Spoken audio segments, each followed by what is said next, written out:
Hi folks, we're back again. At this time we're looking at memory, or RAM memory, or random access memory. Computers require memory in order to process instructions, and memory is faster than a hard disk drive. So if you have a hard disk drive, the information is taken from the hard disk drive, loaded into memory temporarily, and then used and processed.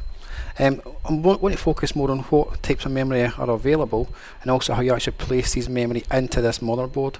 So you can see here we have the CPU fan, the heatsink there for the CPUs underneath it. Again, you have your power cables coming across here. There's your 24 pin plugged into the motherboard. Over here, we've not really seen this before. This is some SATA connections. We'll look at that later on.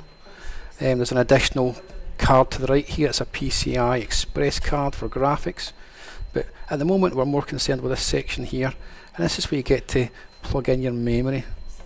What we'll do is we'll quickly go to the Internet of Things, and see what's here. I found a nice little website. It's PCworld.com, and they have a section on how to install RAM. They do talk about pricing RAM and things like that too, but this piece is what I'm interested in.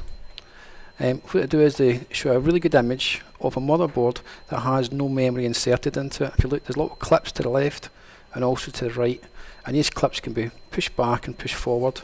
When they're pushed back on each side, you can take memory out, and when they're pushed forward, you can lock memory in place. So looking at our image again, we can see we have little clips here. If you were to take your thumb and push that clip back to the left, and then the other side has a similar clip, push that back to the right, you can then take memory out of the computer.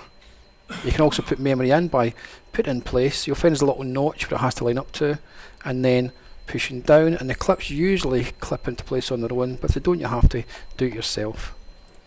Let's go back to the PC World explanation. You'll see what they're showing here.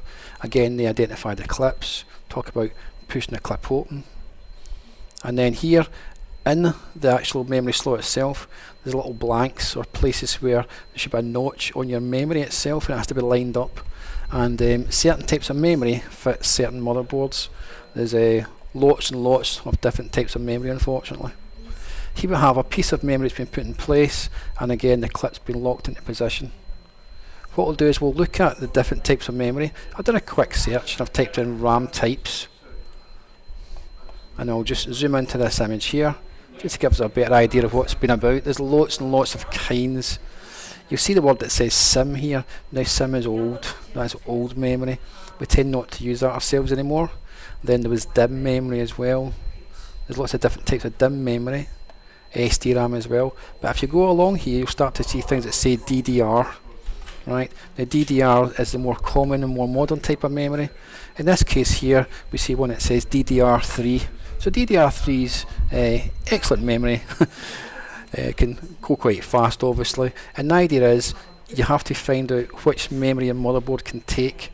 The problem with that is you have to identify your motherboard manual, read some product information on that before you go ahead and purchase or put memory into it to make sure it's compatible. Because sometimes you could buy memory and it doesn't actually plug into the motherboard because you've picked the wrong type.